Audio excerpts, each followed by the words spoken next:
avoidance attachment လို့ခေါ်တဲ့အချစ်ငတ်နေတဲ့မချစ်တတ်သူတွေအကြောင်းပြောပြပေးမှာဖြစ်ပါတယ် avoidance လို့ပြောလိုက်တာနဲ့ဘူးသုံးလုံးပိုင်ရှင်တွေဖြစ်ကြပါတယ်ဒီအချက်ကဘယ်တော့မှညှိနှိုင်းလို့မရဘူးနှစ်အချက်ကသူတို့ဘယ်တော့မှမမှားဘူးသုံးအချက်ကကြတော့ဘာဖြစ်ချင်နေမှန်းမသိဘူးဆိုတဲ့သူတွေဖြစ်ပါတယ်အဲ့လိုမျိုး avoidance attachment ရှိတဲ့သူတွေကိုကိုယ့်ရဲ့အလုပ်ခွင်မှာဖြစ်ဖြစ်တကယ်ချင်းပတ်ဝန်းကျင်ထဲမှာပဲဖြစ်ဖြစ်ကိုယ့်ရဲ့ချစ်သူရည်စားအနေနဲ့ပဲဖြစ်ဖြစ်ကိုယ့်ရဲ့လက်တွဲပေါ်အနေနဲ့ပဲဖြစ်ပိုင်ဆိုင်ရတဲ့သူတွေရှိလို့ရှိရင်ဒီဗီဒီယိုလေးကိုကြည့်ထားဖို့တိုက်တွန်းပါတယ်ကျမတို့ဒေါက်တာဧပြီသီရီပါကျန်းမာရေးနဲ့စိတ်ပညာဆိုင်ရာဘူတုတာတွေကိုမျှဝေပေးနေတဲ့သူဖြစ်ပါတယ်ဗီဒီယိုလေးတွေကိုသဘောကျတယ်ဆိုရင်တော့ YouTube မှာ follow လုပ်ထားလို့ရပါတယ် avoidance attachment ကြုံရတဲ့သူတွေကငယ်စဉ်ခါတော့သူတို့ကြီးပြင်းရတဲ့ပတ်ဝန်းကျင်မှာသူရဲ့မိဘဖြစ်စေအုပ်ထိန်းသူတွေကဖြစ်စေပေါ်ပေါ်တင်တင်မချစ်ပြတတ်တဲ့သူတွေဖြစ်နေတတ်ပါတယ်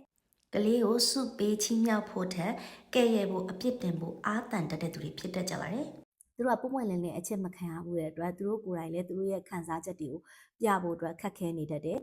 အပြစ်ပို့ပြီးတော့ပေးခံရတာဖြစ်တဲ့အတွက်သူတို့ရဲ့အမှားကိုလည်းဝန်ခံဖို့အတွက်ခက်ခဲနေတတ်တယ်။ညှိနှိုင်းရမယ့်အခါတွေမှာလည်းသူတို့မမှားဘူးလို့လည်းအမြဲလက်ခံယုံကြည်ထားပြီးတော့တခြားသူတွေနဲ့ချိတ်ဆက်ဖို့အတွက်လည်းသူတို့ကဝန်လေးနေတတ်တယ်။သူတို့ငယ်စဉ်ခါတော့ကိုတူးကိုချုံဖို့เนาะသူများကိုအာမကိုဖို့သူများကိုမယုံကြည်ဖို့စတဲ့ဒီလိုမျိုးတိုက်တွန်းမှုနှိုးဆော်မှုတင်ကြားမှုတွေနဲ့ကြီးပြင်းလာတဲ့အတွက်သူတို့မှာယုံကြည်မှုတွေကလည်းသူများပေါ်မှာနည်းတတ်တယ်။သူတို့ကိုသူတို့ယုံကြည်ရဲ့စိတ်ကလည်းများတတ်တယ်။သူတို့ရဲ့ခံစားချက်တွေကိုထုတ်ဖော်ဖို့အတွက်လည်းခက်ခဲတတ်တယ်။သူတို့ရဲ့ယုံကြည်မှုတွေသူတို့ရဲ့ခံစားချက်တွေကိုထုတ်ဖော်ပြောကြားလိုက်ရင်သူတို့ကိုသူတို့ပြောညံ့တယ်လို့အထင်ခံရမှာဆိုတဲ့အတွက်သူတို့ကအမြဲတမ်းမာကြောခြင်းအောင်ဆောင်နေတတ်ကြပါတယ်။ဒီလို avoidance people တွေနဲ့ဆက်ဆံရတဲ့အခါမျိုးတွေမှာ